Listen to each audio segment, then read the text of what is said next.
আসসালামু আলাইকুম, সবাই কেমন আছেন? আশা করি সবাই অনেক অনেক ভালো আছেন।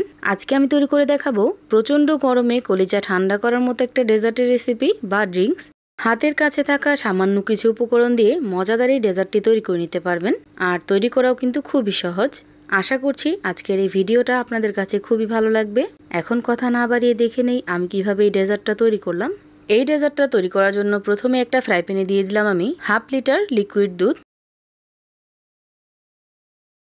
যদিও এই দুধটা ফুল ফ্যাট মিল্ক ক্রিম, তারপরও এখানে আমি 1/4 কাপের মতো গুঁড়া দুধ ব্যবহার করলাম। এখন এই গুঁড়া দুধটাকে খুব ভালোভাবে মিশিয়ে নিব। এই পর্যায়ে এসে এখানে আমি দিয়ে দিব 1/4 কাপের মতো চিনি। মিষ্টির পরিমাণটা অবশ্যই আপনারা বুঝে তারপর দিয়ে দিবেন। এখানে চাইলে আপনারা মিষ্টিটা স্কিপও করতে পারেন, চিনিটা না দিলেও কিন্তু খেতে ভালো লাগবে। আপনারা একবার হলেও ট্রাই করে দেখবেন। আমি একবার চিনি ছাড়াও তৈরি করে খেয়ে দেখছি। দুধের মিষ্টি, আমের মিষ্টি এমনিতেই কিন্তু অনেকটা মিষ্টি হয়ে যায়। এখানে এক্সট্রা চিনি দরকার হয় না। এটা একান্তই আপনাদের ব্যক্তিগত ব্যাপার। এখন চুলাটাকে জ্বালিয়ে অনবরত নেড়েচেড়ে আমি 2 মিনিটের মতো রান্না করে চুলাটাকে অফ করে দেব। আর এই দুধটাকে একটা সাইডে রেখে দেব। এদিকে আমি 4টা আম নিয়ে নিছি। এখন এই আমগুলোকে খুব ভালোভাবে ধুয়ে নিতে হবে। আমগুলো ধুয়ে আমি খোসা ছাড়িয়ে নিব আর কিছুটা পরিমাণ কিউব করে কেটে নেব। আর ছিলে রাখা এই আমগুলো একটা ব্লেন্ডার জগে দিয়ে ব্লেন্ড করে নেব। এভাবে আমি আমটাকে খুব ভালোভাবে ব্লেন্ড করে নিছি, কোনো রকম পানি ছাড়া।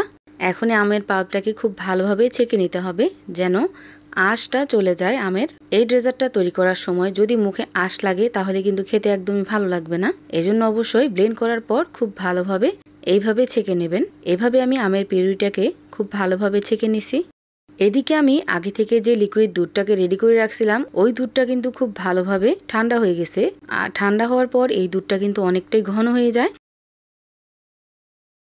এদিকে এই আমের ডেজার্টটা তৈরি করার জন্য সব কিছু কিন্তু এখন একদম পারফেক্টলি রেডি।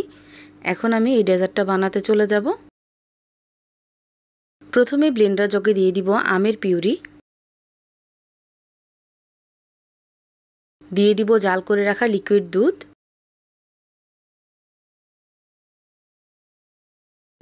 এখন ঢাকনা লাগিয়ে খুব ভালোভাবে ব্লেন্ড করে নিব। এভাবে আমি খুব ভালোভাবে ব্লেন্ড করে নিছি। দেখতেই পাচ্ছেন কতটা ঘন হয়েছে, মাশাআল্লাহ। এখন এই ডেজার্টটাকে আমি পরিবেশন করে নেব। এজন্য একটা গ্লাসে আর একটা বাটিতে ঢেলে নিলাম।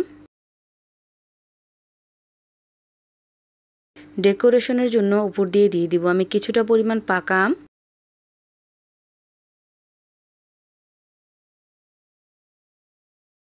দিয়ে দিব আগে থেকে কুড়িয়ে রাখা সেই নারকেল।